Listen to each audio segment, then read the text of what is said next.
Zinaida Petrovna deixou a redação da editora Palavras pouco depois das 2 da tarde, com uma dor de cabeça tão intensa que as linhas do manuscrito pareciam dançar diante de seus olhos. Em 5 anos de trabalho, nunca havia saído antes do horário, mas naquele dia até o cheiro familiar da tinta de impressão a incomodava. Vá, minha filha, disse o editor-chefe Semyon Ivanovitch, com um gesto compreensivo. A saúde vem em primeiro lugar. No ônibus, ela encostou a testa no vidro frio, pensando apenas em uma coisa: chegar em casa. Seu apartamento de 2 cômodos na periferia, alugado havia 5 anos, havia se tornado um verdadeiro lar graças ao seu esforço. Cada centavo era cuidadosamente gasto em contas, comida e remédios. Gena sempre dizia: aguenta mais um pouco, Zina. Estou juntando dinheiro para algo grande. Logo vamos viver como reis. A chave girou quase sem fazer barulho na fechadura.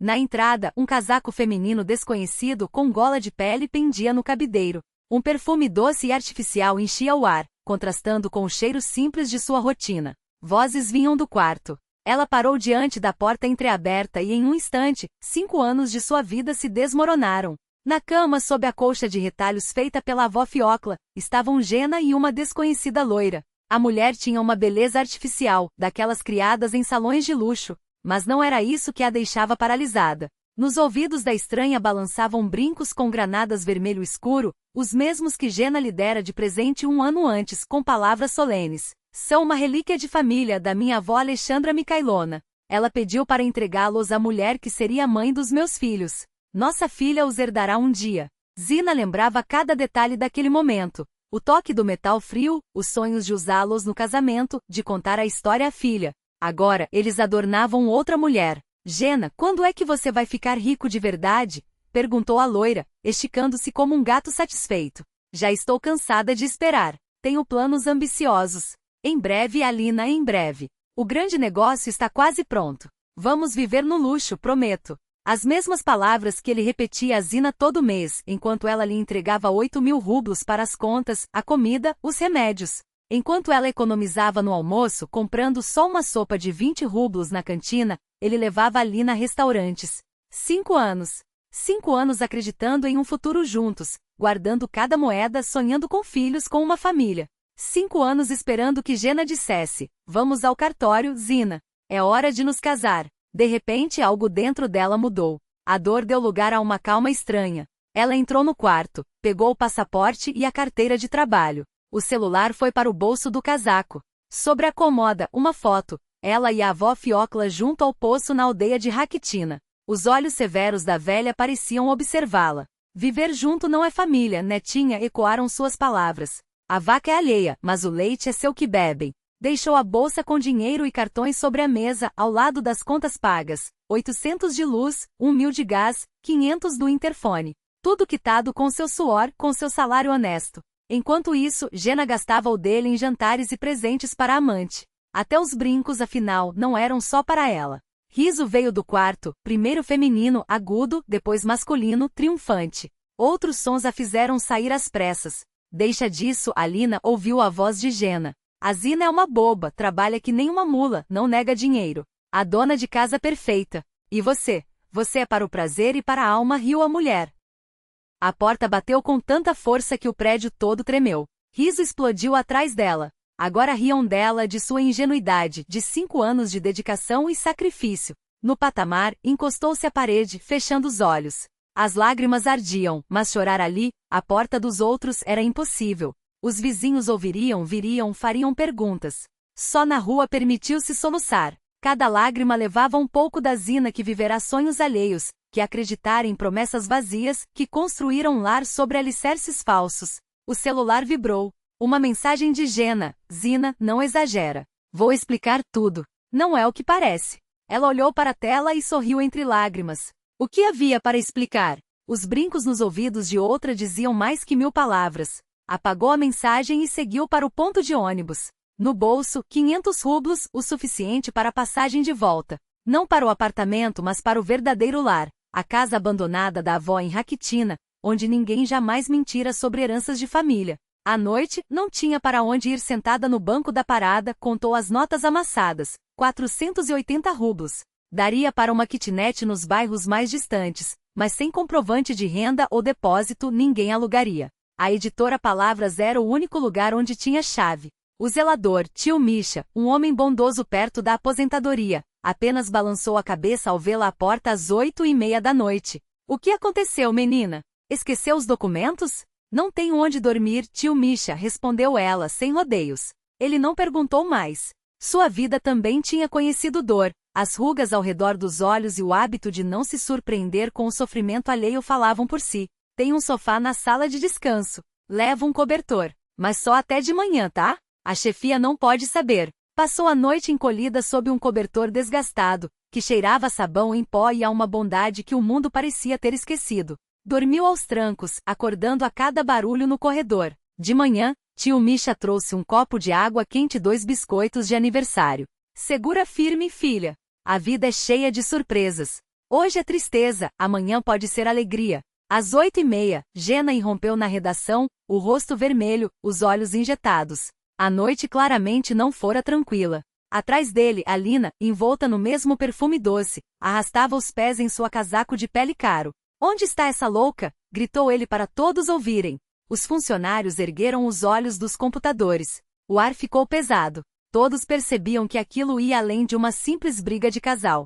Zinaida Petrovna, tem uma visita para você, anunciou Lida com uma cortesia irônica. Ela saiu da sala de descanso, ajustando a blusa amassada. Jenna a encarava como se fosse uma aluna desobediente. Acha que vou correr atrás de você? Sem mim você não é nada. Esqueceu de onde eu te tirei? Daquela aldeia perdida? Alina estava ao lado, e os brincos balançavam a cada movimento. Vestia um casaco de cachemira, botas de salto-agulha, uma bolsa de grife. Era claro que a noite anterior não fora só de declarações de amor. Você está demitida, cuspiu ele. A partir deste momento, você não faz mais parte da equipe da editora Slova.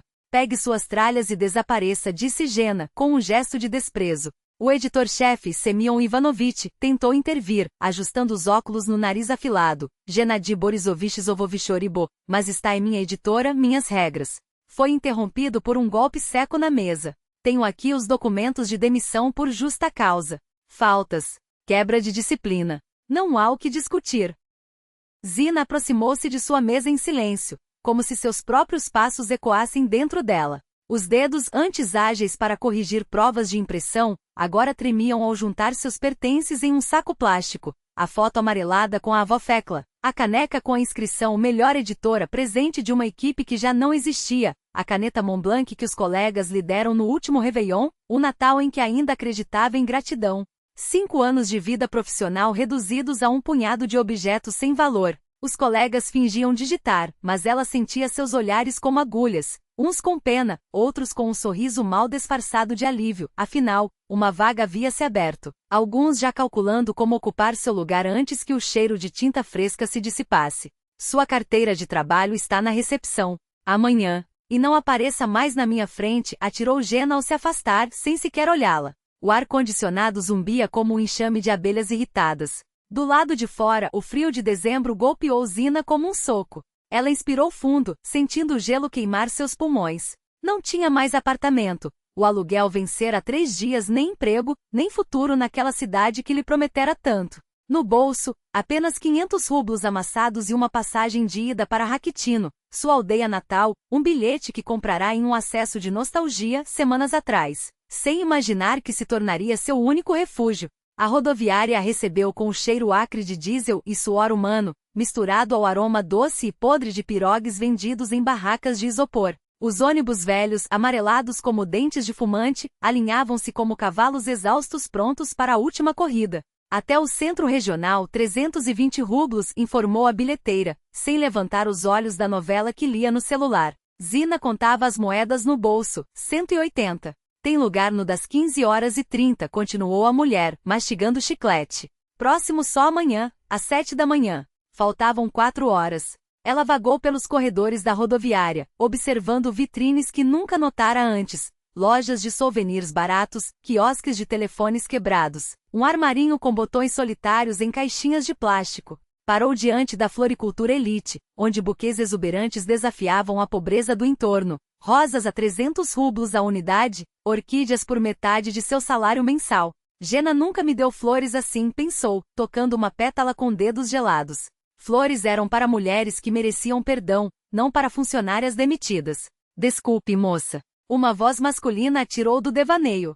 Ao se virar, deparou-se com um homem de pouco mais de 30 anos, vestido em um casaco de lã fina, daqueles que não se compra em liquidação. As mãos bem cuidadas seguiam um roteiro nervoso, ajustar a gola, passar os dedos pelo cabelo castanho claro. O rosto era agradável, de traços abertos, mas os olhos denunciavam uma hesitação que não combinava com a roupa cara.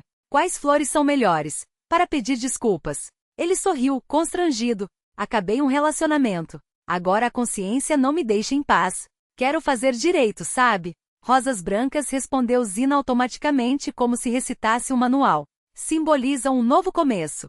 O homem anuiu, grato. Obrigado. E você? Ele ia perguntar mais algo, mas foi interrompido pelo que parecia um relâmpago no cérebro dela. Uma visão explodiu atrás de suas pálpebras, aquele mesmo homem gritando dentro de um carro em chamas, as mãos batendo contra o vidro quebrado, o cheiro de gasolina e carne queimada, placas de metal retorcido, e nítido como uma faca, o número da placa do veículo. Não entre neste carro hoje, ela sussurrou, agarrando pelo braço. O número, não dirija esta máquina. O homem recuou, assustado. Como você sabe o número do meu carro? Eu vi, insistiu Zina, a voz quebrando. Você gritava. Fogo. Por favor, acredite em mim. Ele empalideceu. De onde você? Não importa. Ela segurou com força, os dedos afundando no tecido do casaco. Anote meu número. Tirou o celular do bolso com mãos trêmulas. Se algo acontecer, ligue. Stanisław Volkow, não é? Ele hesitou, mas o desespero em seus olhos deve ter soado verdadeiro. Anotou o contato, ainda atordoado. Isso é loucura. Como você? Apenas não dirija hoje, repetiu ela, já se afastando. Deixou-o parado ali com um buquê de rosas brancas na mão e a expressão de quem acabará de ver um fantasma.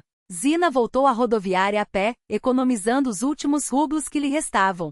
O anúncio pelo alto-falante ecoou como uma sentença. Embarque para a região de Kaluga, plataforma 3. Ela ocupou um lugar junto à janela, fechando os olhos para escapar da imagem que ainda ardia em sua retina. Chamas, metal retorcido, o grito do homem. Desde criança, aqueles pressentimentos a visitavam, fragmentos de futuro que chegavam como relâmpagos. A avó Fekla chamava de dom e ensinou-a a não ter medo. Nem todos veem o que está por vir, Zinosha. É uma responsabilidade avisar, dizia, enquanto amassava a massa do pão. Mas avisar nunca a livrara da solidão que aqueles vislumes deixavam. O ônibus arrancou com um solavanco, e ela observou pela janela os prédios cinzentos de Moscou se transformarem em campos nevados, depois em florestas densas. Rakhitino, o lugar de onde fugira aos 18 anos, jurando nunca voltar. Era agora seu único porto. 4 horas de estrada esburacada, balançando entre o sono e a vigília apoiada no vidro gelado. Os passageiros, uma mãe jovem com um bebê choramingando, velhos com sacolas de batatas, homens de rosto vermelho e hálito de vodka, mantinham-se em silêncio, cada um preso em sua própria desolação. No centro regional, esperou mais 1h30 por uma carona. O motorista de zigolim enferrujado, magro demais para a jaqueta acolchoada, concordou em levá-la até Rakhitino por 150 rublos. O que vai fazer lá? Perguntou ele, cuspindo pela janela. A aldeia está morta. Só velhos sobraram. Zina não respondeu. Explicar que aquele era o único lugar onde ainda tinha um lar, mesmo que em ruínas, exigiria mais forças do que ela tinha. Rakhitino a recebeu com um silêncio de tumba. Onde antes viviam 40 famílias, agora apenas 5 chaminés solitárias soltavam fumaça. O clube rural, a mercearia, os correios. Tudo fechado, devorado pelo mato. A casa da avó Fekla na beira da floresta era a última da fileira. A porteira pendia em uma dobradiça só, o alpendre afundara. Uma das janelas estava quebrada, tapada com um pedaço de papelão. Ela tirou a chave que sempre carregava no chaveiro. Nunca se separe dela, Zinosha, dissera a avó, e empurrou a porta, que rangeu como um lamento. O ar dentro estava parado, pesado de umidade e mofo. O chão de madeira encharara com a geada. Ratos haviam roído os cantos dos jornais velhos sobre a mesa. Cheguei, Babusca murmurou para o vazio. Foi ao encontrar o vizinho que seu coração gelou de novo. Caminhando pela trilha pisoteada na neve em direção à casa do Semyonov, algo escuro chamou sua atenção no barranco. Ao se aproximar, reconheceu a forma de um corpo. Um homem caído de bruços, o rosto azulado, os lábios roxos. Mas ele respirava. Timofei, sussurrou, ajoelhando-se. Mesmo com as feições desfiguradas pelo frio, ela reconheceu o antigo colega de escola, o garoto que sentava atrás dela na 8ª série, que ficará em Raquitino enquanto ela partia para a cidade. A avó contará anos atrás que ele casara com uma moça de fora, mas a esposa e o bebê morreram no parto. Desde então Timofei se afogara na garrafa. Tinka, sou eu, Zina Komarova. Acorde. Ele gemeu, os olhos semicerrados. Zin, K. A língua pesada mal formava as palavras. O que faz aqui? Depois a gente conversa. Agora levante-se ou vai congelar. Mas ele desmaiou novamente. Zina tentou erguer seus ombros, inútil. Timofei devia pesar 80 quilos. Ela, mal chegava aos 50. Seus sapatos finos de salto afundavam na neve. As mãos nuas queimavam com o vento. Não podia abandoná-lo. A casa do Semyonov ficava a quase 1 quilômetro dali, mas não havia escolha. Arrastou-o pelos braços, os pés dele sulcando a neve como um arado. A cada 10 passos, parava para recuperar o fôlego, as costas em chamas. Metade do caminho, teve que arrastá-lo de bruços, agarrando-se à gola de sua jaqueta. Quando a noite começou a cair, uma luz acendeu na janela do Semyonov. Proskovia Fyodorovna, gritou Zina, tropeçando no portão. Venha rápido, o Timofei está congelando. A porta se abriu de golpe. Meu Deus, Zinosha! A mulher idosa, envolta em um telogreica surrado e botas de feltro, correu até eles. Tima, meu filho, acorde. Juntas carregaram-no para dentro, deitando sobre o fogão a lenha. Proskovia esfregava suas mãos enregeladas. Zina retirou as botas molhadas do rapaz, cobrindo-o com cobertores. Você salvou a vida dele, menina, choramingava a velha. Ele saiu ontem e... A voz se perdeu em soluços. Timofei murmurou algo incompreensível, os olhos ainda perdidos entre a febre e o delírio. Zina observou as chamas no fogão, pensando que pela segunda vez naquele dia, tentará salvar um homem de um fim que já vira antes. Só que desta vez não era o futuro que a assombrava, era o passado, voltando para cobrar sua dívida. Na manhã seguinte, Zina não se achava no próprio corpo. Desde a madrugada seu pensamento girava em torno de uma única imagem. Timofei perdido na floresta, sob a neve que caía sem piedade. Ele vai viver, disse, com a voz rouca de cansaço. Mas precisa de um médico. O enfermeiro só vem na segunda-feira. Proskovia Fyodorovna abraçou com força, os olhos úmidos. Obrigada, minha filha. Mas me diz uma coisa, o que você faz aqui em plena tempestade, sozinha? Zina contou em poucas palavras o que havia acontecido, a fuga, a chegada à casa abandonada, o encontro com o passado que não a deixava em paz. A velha balançava a cabeça, resmungando entre dentes. Ai, menina, os homens hoje não são mais como antes. Antigamente, dizia ela, envergonhava-se até de ofender uma idosa. Agora, até as próprias mulheres tinham que se virar sozinhas.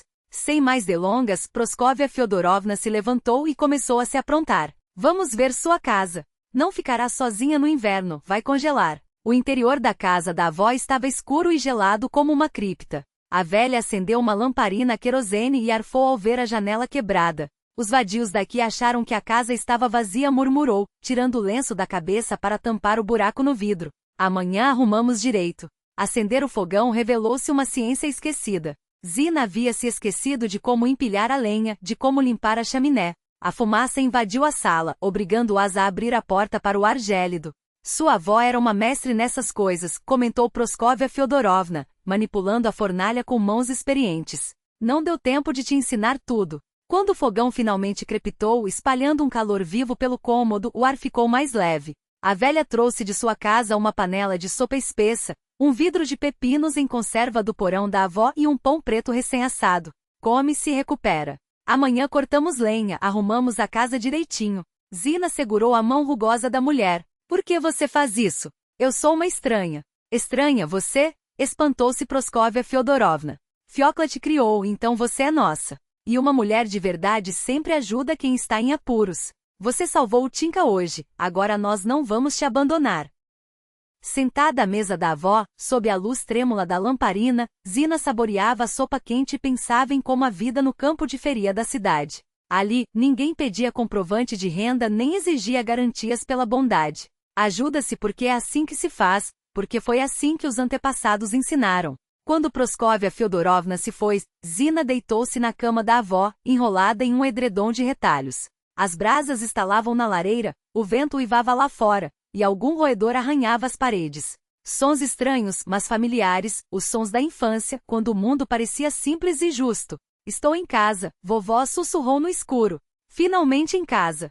Do outro lado da parede, os ponteiros do velho relógio de parede marcavam o tempo, os mesmos que haviam contado os anos de sua meninice. E por algum motivo, aquele tic-tac constante acalmava sua alma. O frio havia penetrado tão fundo em Zina que seus dentes batiam sem controle. As mãos com que arrastara Timofei pelo gelo haviam se transformado em 2 blocos de gelo. Os dedos não dobravam, a pele estava pálida como cera, marcada por manchas arroxeadas.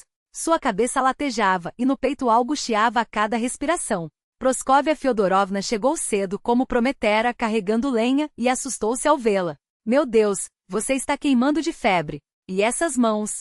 Precisa de um médico, filha. O enfermeiro só vem na segunda, arfou Zina. Aguento até lá. Que segunda nada. Você precisa de um hospital agora. Mas até o centro regional eram 30 quilômetros por uma estrada esburacada, e caronas eram raras naquela época do ano. Deitada sob 3 cobertores tremendo de frio, Zina pensava que talvez fosse melhor assim, fechar os olhos e não acordar mais. Não pensar na traição, na vida destruída, no fato de que aos 28 anos não lhe restava nada. A febre subia.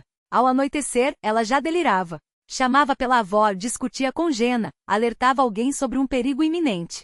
Enquanto isso, a 300 quilômetros dali, em Moscou, Stanislav Volkov se preparava para uma viagem a Tula, onde fecharia um contrato de 2 milhões de rublos, uma soma que poderia alavancar seus negócios. Já se acomodava no Mercedes de placa personalizada quando a imagem da estranha moça da floricultura voltou à sua mente. Bobagem, superstição, e no entanto havia algo naquele olhar desesperado que não o deixava em paz. Escute, Andrei, disse ao motorista. Vá sem mim.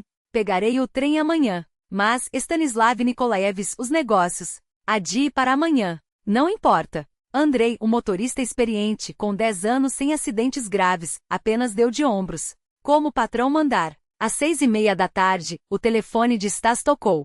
Era o chefe do departamento de trânsito da região de Tula, um velho conhecido dos tempos de faculdade. Tivemos um acidente aqui. Seu motorista morreu. O Mercedes pegou fogo completamente. Stas demorou a assimilar as palavras. Depois, como um balde de água gelada. Qual era o número da placa? O mesmo do seu carro. Você que deveria estar dirigindo, continuou a voz do outro lado. Os documentos estavam no seu nome. O celular escorregou de suas mãos. A moça havia previsto o acidente até nos detalhes. De alguma forma impossível, ela soubera o que não poderia saber. Meia hora depois, Stas já ligava para um investigador conhecido. Preciso encontrar uma mulher. Zinaida Komarova. Tenho só os documentos dela. Onde ela mora? Apenas o nome e um número de telefone. A busca levou 2 dias, consultas a cartórios, bancos de dados, requisições a delegacias distritais. Zinaida Petrovna Komarova estava registrada na aldeia de Rakitino, região de Kaluga. Stas pegou uma Toyota 4x4 e partiu sem saber direito por quê. O que diria ela? Obrigado por salvar minha vida. Desculpe por não ter acreditado? Rakitino era ainda pior do que imaginara. Casas semi-abandonadas, ruas esburacadas, um silêncio de cemitério. Parou diante de uma das poucas moradias com sinais de vida e bateu à porta. Uma mulher idosa de lenço na cabeça atendeu. Procura quem, moço? Zinaida Komarova. É urgente. E o senhor é? Stanislav Volkov. Ela me avisou sobre um perigo. Preciso agradecer. Praskovia Fyodorovna olhou-o com atenção. Ai, que desgraça! Exclamou, levando as mãos ao rosto. Nossa menina está à beira da morte. Há 3 dias em delírio. Stas seguiu-a para dentro. O que viu o deixou paralisado. Na cama, quase irreconhecível, jazia a jovem cujos olhos o haviam salvado. O rosto ardia em febre, os lábios estavam rachados e as mãos estavam azuis até os pulsos. O que aconteceu com ela? Arrastou Meltinka de um banco de neve com as mãos nuas. Congelou os dedos, depois pegou uma pneumonia. Há 3 dias com 40 graus. Precisa de um hospital urgente. Mas não há carro e as caronas não passam por aqui, explicou a velha. Stas não perdeu tempo em explicações.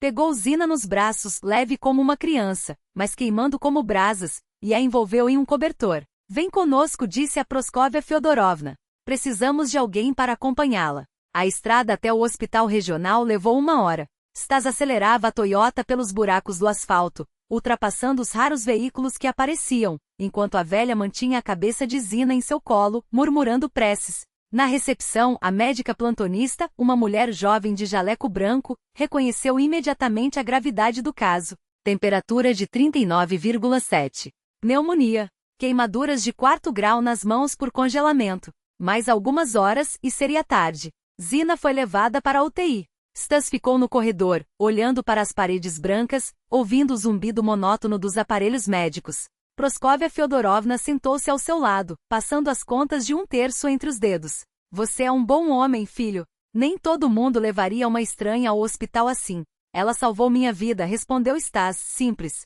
Ah, murmurou a velha, surpresa. Enquanto ele contava sobre o encontro na floricultura, o pressentimento, a decisão de último minuto de não ir à reunião, Praskovia Fyodorovna ouvia, assentindo. A Zinka tem esse dom desde pequena. Sua avó, Fiokla, também via o que os outros não veem. Dizia que era uma responsabilidade grande, avisar as pessoas do perigo. Só ao anoitecer o médico responsável, um homem de meia idade com olheiros de cansaço, saiu da UTI. O estado se estabilizou, anunciou. A pneumonia respondia bem ao tratamento, mas as mãos eram o maior problema. Pode ser necessária uma cirurgia, explicou o médico com voz cansada. Quanto custará tudo isso? Perguntou Stas, já prevendo a resposta. O médico suspirou, em casos como esse, entre 300 e 500 mil rublos, dependendo das complicações. Praskovia Fyodorovna empalideceu. Aquela quantia era um abismo intransponível para eles. Stas, no entanto, já tirava a carteira do bolso. Eu pago tudo. Os melhores medicamentos, quarto privado, consultas com especialistas. O médico o olhou com surpresa. Mas por quê? O senhor é parente dela? Stas virou-se para a porta de vidro da UTI, onde Zina jazia ligada a monitores e soros. Ela havia arriscado ser chamada de louca para salvar sua vida, enquanto ele, um estranho, quase morrera sem sequer saber seu nome. Eu lhe devo, disse simplesmente. Muito mais do que dinheiro pode pagar. 2 semanas se passaram. Os antibióticos fizeram efeito, a febre cedeu, a pneumonia retrocedeu. As mãos, porém, eram um desafio maior. A fisioterapia diária, embora dolorosa, trazia esperança. Stas aparecia todos os dias, sempre com livros, frutas ou notícias do mundo lá fora. Pouco a pouco, entre uma visita e outra, nasceu uma confiança silenciosa. O cirurgião, um homem de olhos atentos e mãos experientes, finalmente autorizou a alta. Tivemos sorte, disse. O congelamento não atingiu os ossos. Alguns meses de reabilitação, e ela recuperará os movimentos. Zina sentia-se em outro planeta naquele quarto privado, com medicamentos importados e enfermeiras sempre à disposição. Não havia cheiro de desinfetante barato nem filas por remédios. Tudo era discreto, eficiente, e caro demais. Eu nunca poderei pagar por isso, confessou uma tarde, olhando para as próprias mãos ainda enfaixadas. Nem que trabalhasse a vida inteira. Stas, sentado junto à janela, deixou que a luz do entardecer suavizasse seus traços antes de responder. Esqueça isso. Tenho uma proposta para você. Preciso de uma assistente para organizar documentos, gerenciar correspondências. O salário é justo. E há uma casa de hóspedes no terreno da minha propriedade. Zina ficou em silêncio. Aceitar a ajuda de um estranho ia contra tudo que a avó lhe ensinara. Pão alheio é amargo, netinha. Como se adivinhando seus pensamentos, Stas acrescentou, não é caridade. É um acordo profissional. Você é instruída, responsável. Verifiquei suas referências na editora. Ele fez uma pausa, observando sua reação. Pense no que perdeu por minha causa. Deixe-me, ao menos, devolver-lhe a chance de reconstruir. A propriedade de Stas, em um condomínio fechado nos arredores de Moscou, era imponente. Uma casa de 3 andares em tijolos vermelhos, cercada por um jardim meticulosamente cuidado. Zina foi conduzida à ala de hóspedes, 2 cômodos amplos com entrada independente, onde cada detalhe respirava sofisticação discreta. Fique à vontade, disse Stas. Amanhã lhe mostro como funciona o trabalho. À noite, enquanto jantava sozinha, ouviu passos leves na escada. Uma mulher desceu, vestida com um conjunto de seda que realçava sua silhueta esbelta. Zina congelou. Era a mesma das brincos de diamante, a mesma que meses antes, rira enquanto Gena destruía sua vida. Agora, com um sorriso calculado, estendia a mão como se a visse pela primeira vez. Stasik, você não nos apresenta? A Zolotova. Muito prazer. Zina não respondeu. Apresentar-se seria como validar aquela farsa. Demasiado frescas estavam as memórias daquela manhã em que seu mundo desabara. Durante o jantar, a desempenhou o papel de anfitriã perfeita. Perguntava pelo tratamento, elogiava a comida, mas seus olhos frios e avaliadores nunca deixavam Zina. Era como se dedos gelados deslizassem por sua nuca. O trabalho, no entanto, revelou-se menos complicado do que ela temia. Organizar documentos, agendar reuniões, gerenciar a correspondência da rede de lojas de materiais de construção que Stas administrava. Ele era um homem de negócios prático e Zina, grata pela oportunidade de se sentir útil novamente, mergulhou nas tarefas com dedicação. À medida que os dias passavam, a distância profissional entre eles se desvanecia. Stas compartilhava seus planos de expansão, ela, por sua vez, falava sobre os livros que lia ou as ideias que tinha para otimizar processos. À noite, muitas vezes caminhavam pelo jardim, discutindo desde contratos até filmes recentes. Nesses momentos estava sempre ausente em salões de beleza, compras ou compromissos urgentes, como justificava com um sorriso vazio. Eu e a temos uma relação complicada, confessou Stas certa vez, enquanto observavam o pôr do sol através das janelas panorâmicas. Estamos juntos há 6 meses, mas não sei. Ela quer segurança, eu, honestidade.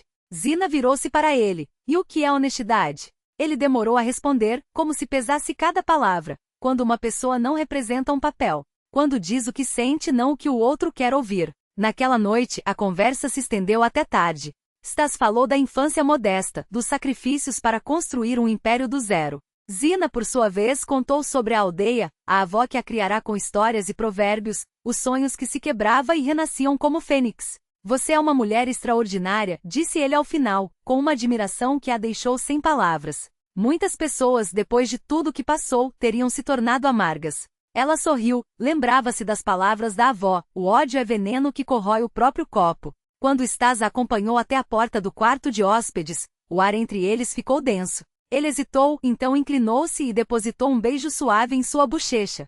Boa noite, Zina. Na manhã seguinte, a esperava na cozinha. Seu rosto estava inchado, os olhos vermelhos de choro. Precisamos conversar, disse assim que Zina cruzou a porta. Sem preâmbulos, colocou a mão sobre o ventre, ainda plano. Estou grávida. 2 meses. Stas ainda não sabe.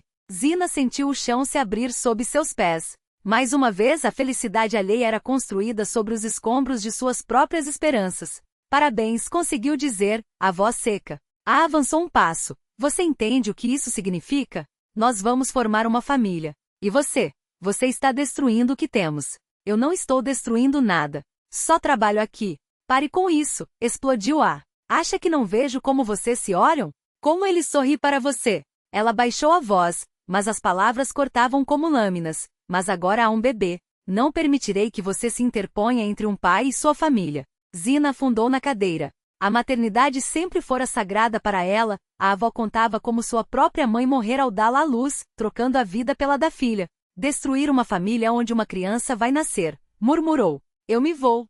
Encarou incrédula. O quê? Hoje mesmo arrumo minhas coisas. Uma criança é mais importante que qualquer coisa.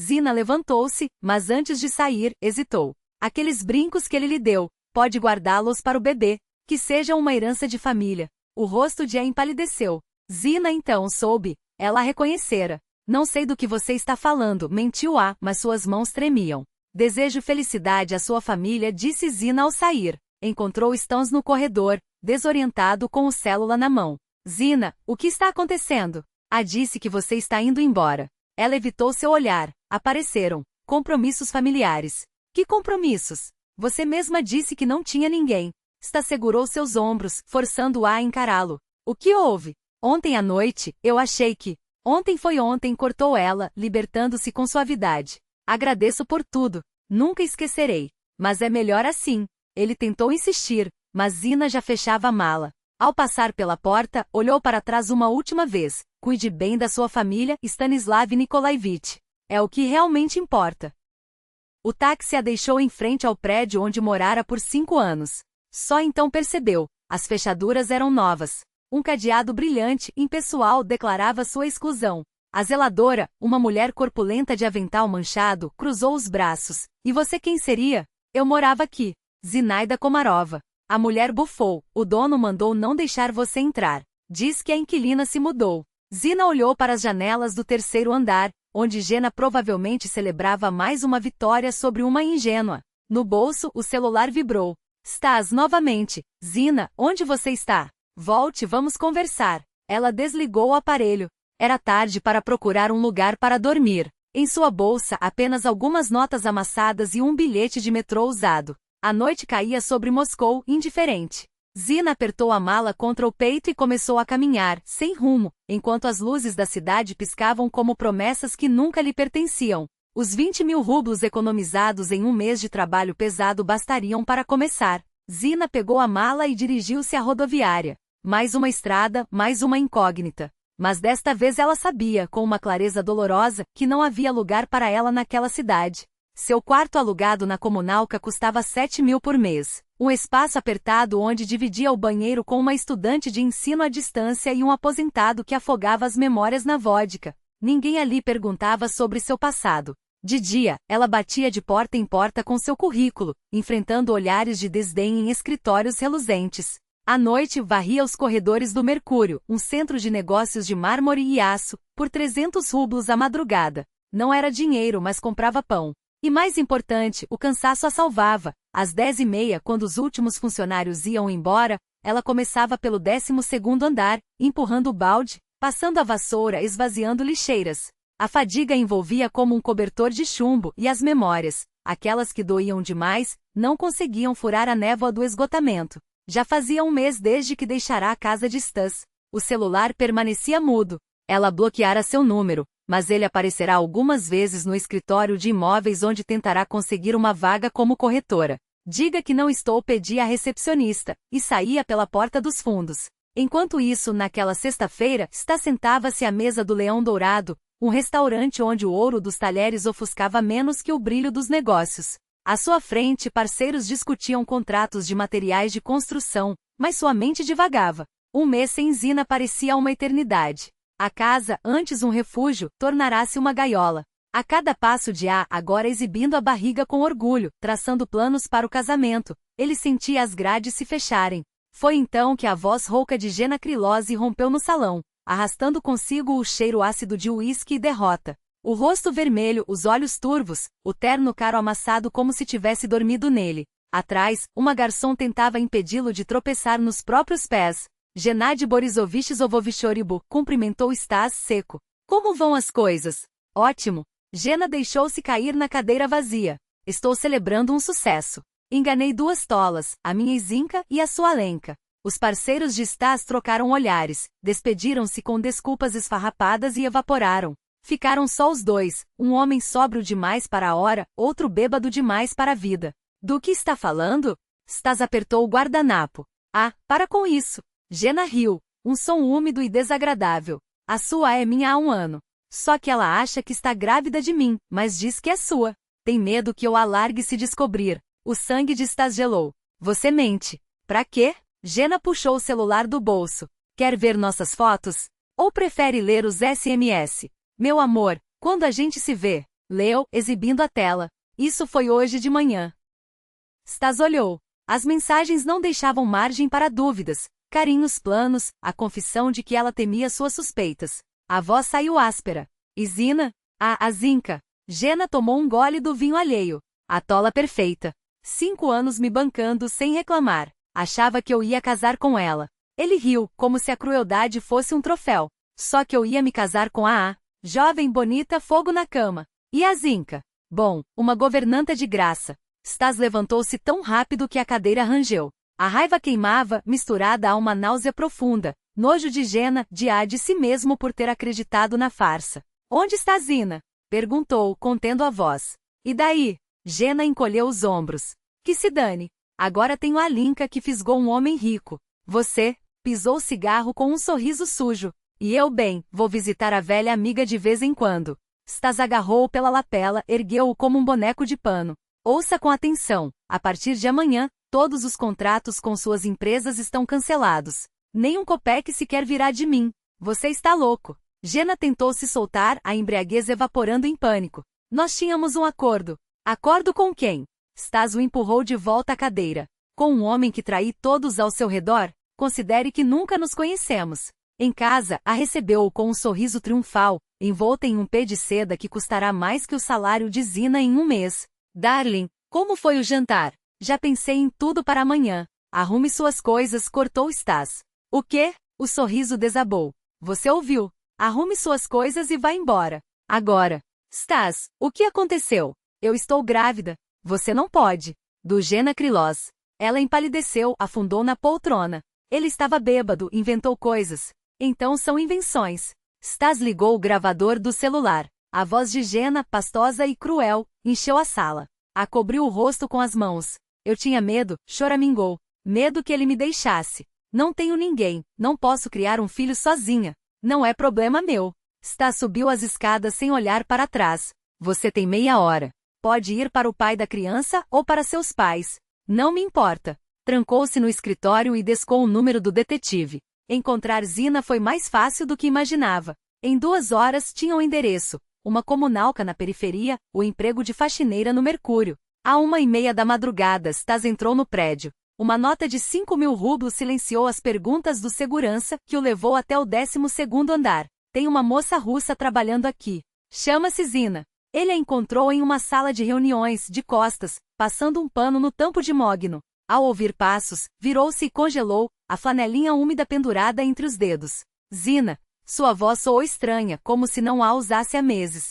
O que você faz aqui? Procurava você, respondeu Stas. Há 1 mês. Por quê? Ele aproximou-se. Zina estava mais magra, a exaustão marcará seu rosto, mas os olhos, aqueles olhos, permaneciam claros como janelas que não mentiam. Descobri a verdade. Ah, mentiu. A criança não é minha. Qual a diferença? Ela virou-se para a janela. Você tem sua vida. Eu, a minha. Escute isto. Stas apertou o play. A voz embriagada de Gena ecoou pelo escritório vazio, expondo cada mentira, cada traição. Zina ouviu em silêncio, os nós dos dedos brancos de tão apertar o pano. Quando a gravação terminou, ela permaneceu calada por longo tempo. Então ele me enganou. E a ela também, murmurou. Que homem coerente. Zina, volte por favor. Para onde? Ela finalmente o encarou. Para ser a amante de um empresário de sucesso? Não. Para ser minha esposa. Ela recuou como se ele a tivesse esbofeteado. O quê? Eu a amo, disse Stas, simples. Não importa onde você trabalhe ou mora. Você salvou minha vida, e eu quase destruí a sua por acreditar em mentiras. Isso é impossível. Somos de mundos diferentes. Não. Somos do mesmo mundo. O dos honestos. Ele tirou do bolso uma pequena caixa de veludo. Isso é para você. Zina abriu. Dentro, brincos delicados com minúsculas pérolas que captavam a luz como lágrimas de manhã. Que sejam o símbolo da nossa verdade, disse Stas. Sem heranças envenenadas, sem mentiras. Só nós dois e o futuro que escolhermos. Ela olhou para as pérolas e na memória surgiram os brincos de granada, pesados, frios, símbolo de uma traição. Estes, porém, eram leves. Como gotas de orvalho. Onde vamos morar? Perguntou, fechando a caixa, mas sem devolvê-la. Onde quiser. Podemos construir uma casa no campo perto de onde você cresceu. E o casamento? Na igreja, como deve ser. Zina guardou a caixa no bolso do avental. Está bem, disse. Mas primeiro preciso terminar o trabalho. Os pisos não estão lavados, completou, como se isso explicasse tudo. Stas riu e pela primeira vez em semanas. Eu ajudo. E assim até o amanhecer, o empresário e a faxineira esfregaram o chão lado a lado, futuros marido e mulher. Quando o sol invadiu as janelas do Mercúrio, Zina colocou os brincos de pérola. Saíram de mãos dadas com a vida inteira pela frente. Epílogo. Gena Krylov afundou-se de vez. Sem os contratos de Stas, suas empresas quebraram. A editora eslova fechou as portas. A última vez que foi visto, pedia esmolas em um bar de beira de estação, a voz rouca repetindo. A vida de Alina seguiu um caminho solitário. Teve um filho, que cria sozinha, sem apoio.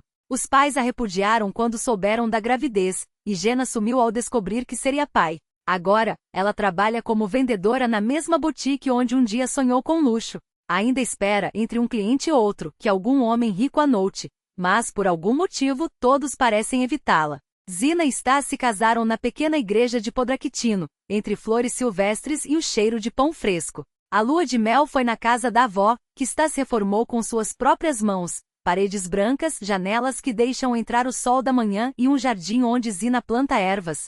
Proskovia Fyodorovna, a velha parteira, foi a convidada de honra. Fui eu quem os juntou, repetia, orgulhosa, enquanto abençoava os noivos com um ramo de arruda. Timofei Semyonov abandonou a garrafa. Agora é o zelador do novo mercado que Stas abriu na cidade vizinha. Às vezes, quando Zina passa por lá com uma cesta de pães caseiros, ele a observa em silêncio e pensa que os anjos devem existir, Do contrário, como explicar tanta bondade em um só coração? Os brincos de pérola descansam em uma caixa de madeira, à espera do dia certo. Talvez no batizado de Christian, o primeiro filho do casal que nascerá na primavera. Porque a vida, como um bumerangue, sempre devolve o que lançamos, e a gentileza, cedo ou tarde, encontra seu caminho de volta. Fim.